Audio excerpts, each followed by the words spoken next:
What's going on, guys? Welcome back to another episode of the Remote Front Office. Today we are going to talk about the uh, not World Cup, the Olympics that just wrapped up, as well as we're going to discuss what I think the 12-man lineup will be come 2028. If you guys are new to the channel, make sure to like, comment, subscribe. We are currently still in the off season, so we still are every Monday as of right now. But eventually, once we get into the season, we'll go to 2 times a week, possibly three. A couple of things that happened since the last recording went up.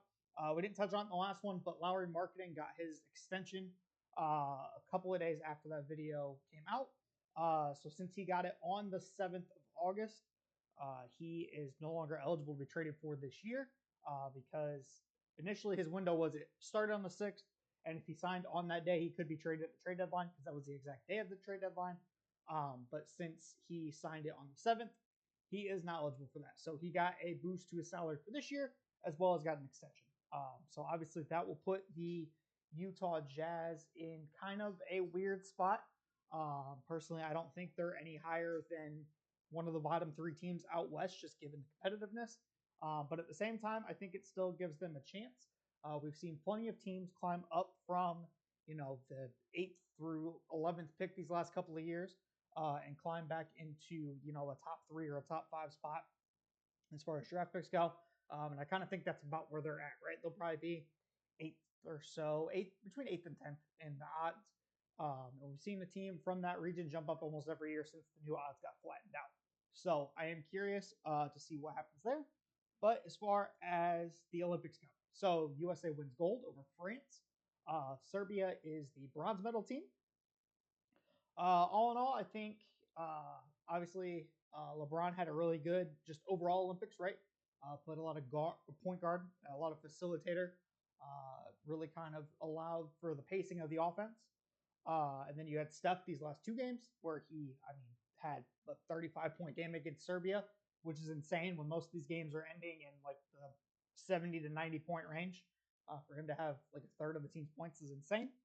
And then you had where he came in for the gold medal game, had about like 2.5 minute stretch where he was just amazing, and even had that three to seal it where he has two guys on him. You have LeBron and Durant are on the left side wide open because they're doubling stuff, and he still takes that little shimmy sidestep three and goes right in, right?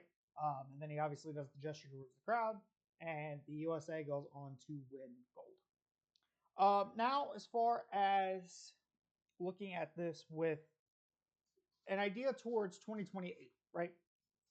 So a lot of these guys I don't think are coming back. Obviously, you have like Durant, Steph, LeBron, probably more than likely. Uh, those sort of guys I don't think are coming back, right? So now you have to think of who are the guys that are going to be here for the long term as far as on this current roster, as well as who is going to um, be new guys that are brought in, right? So I think as far as the guys that are already on the roster, right? You have like Anthony Edwards, Halliburton, Booker, Tatum, those sort of guys. And I think honestly that is probably going to be the core uh, as far as 2028 goes. I don't really see too much changing per se. Um, so I think when you're thinking of it's a 12-man lineup, right? So that is one portion of it. And then also you have to think of who's building the team, right? There were rumors that Steve Kerr may not um, end up staying on for the 2028 Olympics. I know it was kind of just a rumor just because people weren't thrilled with how the team performed and just Tatum getting DMPs and just different stuff like that. It felt weird and off. So I am curious to see exactly what ends up happening there, right? Um, but as far as what I think of for Olympic basketball, right? Depending on again who's constructing this team, uh, the ability to defend, the ability to shoot, the spacing, just because you have the smaller 3-point line, so everything's a little more condensed. And I think all of that put together, you're really looking at, say, a handful of guys that can really truly uh, be a part of this, right? You want guys that are going to not be ball stoppers, right? We had this initial issue with Joel Embiid when we first started with this group, of where Joel is so used to being on the block or being on the elbow and being the center of the offense and being the hub that it just kind of threw off the spacing, it threw off the timing. You saw in a couple of games where like Steph would do an extra cut, and since not a lot of guys are used to playing with Steph, like they'd run into each other or they would just kind of get their signals crossed, right? And they'd be in the way a little bit. Um, so I think all in all, honestly, as far as guys that we would look to eventually bring onto this team, right? Paolo Banchero, I think, is of mention. Chet Holmgren here in a couple of years.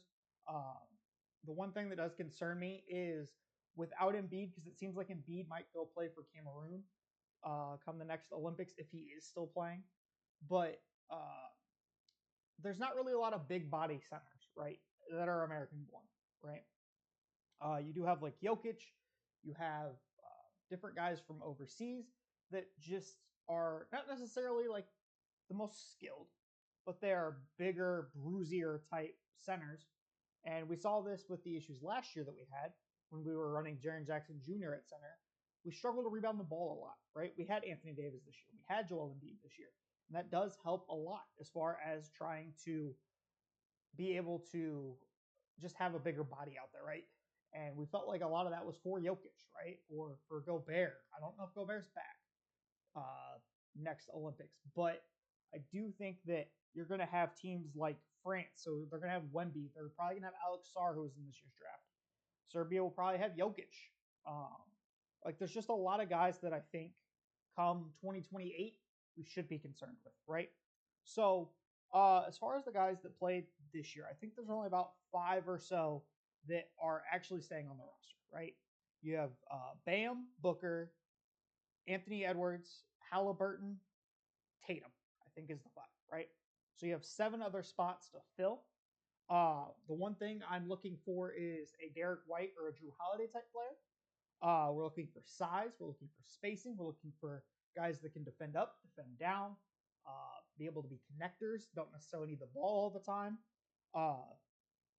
So for those 7 guys, I think the main thing is getting 2 centers, right? So I'm going to project a little here.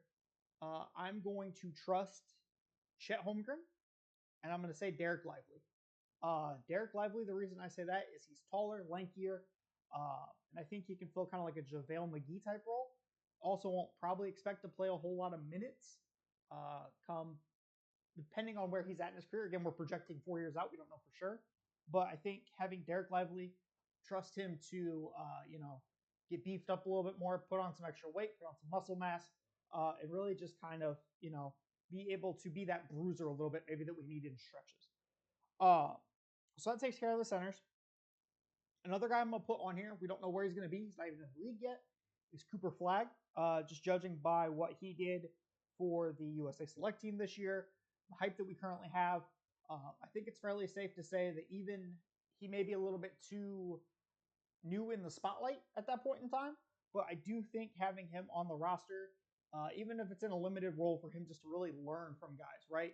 I think that's really beneficial to have him out there being able to learn from guys and to understand how to play at a high level, right? So he's going to take another spot. So that right there is 3 spots already gone. Another thing that concerns me is this team doesn't really have a connector, right? We don't really have a playmaker. So for that, I'm actually going to put Cade Cunningham on this roster. I understand that the Pistons haven't necessarily been, this pillar of success or this pillar of just high IQ basketball, right? But I trust Cade as he's developing to really be able to get a feel for the game, and as he gets better players around him, really show his true playmaking potential.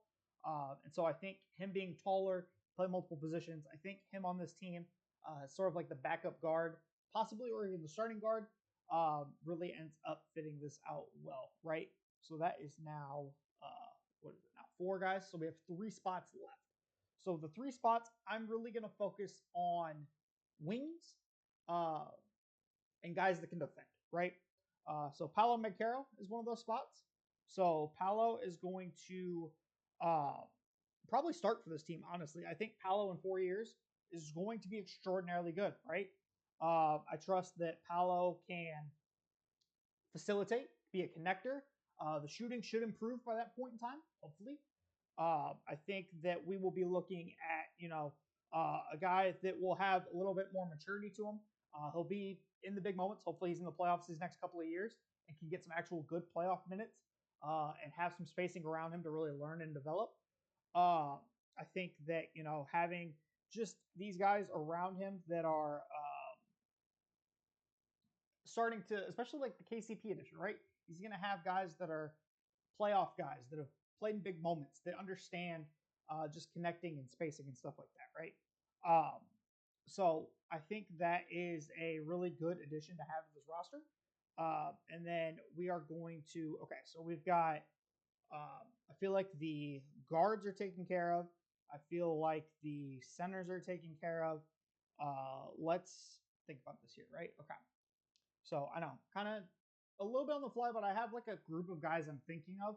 I'm just trying to think of guys that will fit best and guys that maybe don't necessarily need to play, right? We've got a guy like Cooper Flag that probably won't play, a guy like Derek Lively maybe splitting minutes at that point with Chet or possibly even Bam.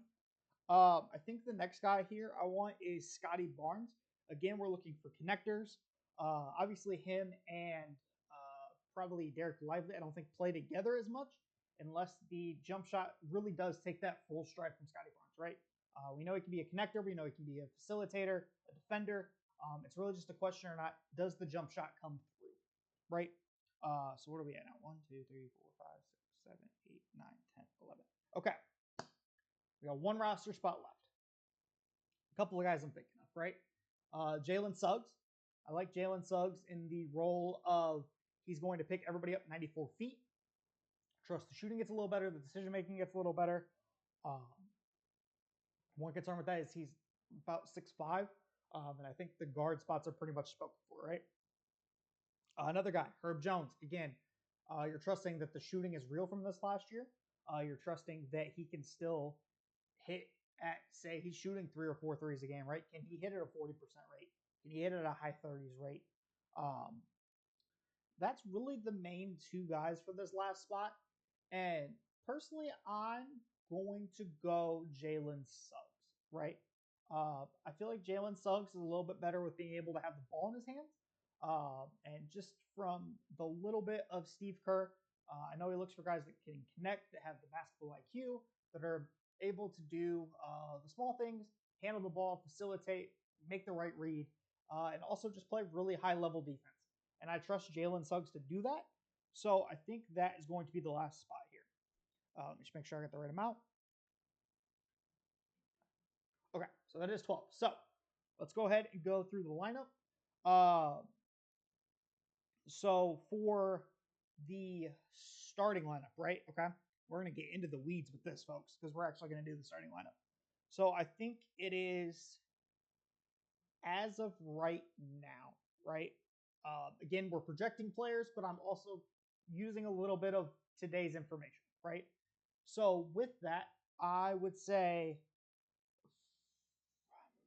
I'm going to go out on a limb here. You guys probably aren't going to like it. Cade at the 1, and at the 2, Tatum at the 3 here. Paolo at the 4, and then I'm going to go Chet starting. Okay? So Cade, Ant, Tatum, Paolo, Chet. Off that bench is probably Hallie, Book, Scotty Barnes. That's where it gets tough, right? Obviously, not all 5 guys are coming at the same time, right? So probably a mixture of, I would assume, Lively gets minutes. The 2 guys that I think get limited minutes probably is Lively and then Cooper Flag, right? I think those are probably the 2 guys that get the least amount of minutes. And a third guy for that would probably be Jalen Suggs, right? So again, starters, Cade, Ant, Tatum, Paolo, Chet. And then to go through the full group of who I think is going to be on the 12-man in 2028. Anthony Edwards, Devin Booker, Tyrese Halliburton, Jason Tatum, Bam Adebayo, Cooper Flag, Paolo Banchero, Cade Cunningham, Chet Holmgren, Derek Lively, Scotty Barnes, Jalen Suggs. If you guys have any other thoughts, if you guys think that somebody should have made it over somebody else, let me know. Don't be in the comments saying so and so should have made it. Give me who they should have made it for, right? But yeah, I appreciate you guys coming through, and I'll catch you guys in the next one. Peace.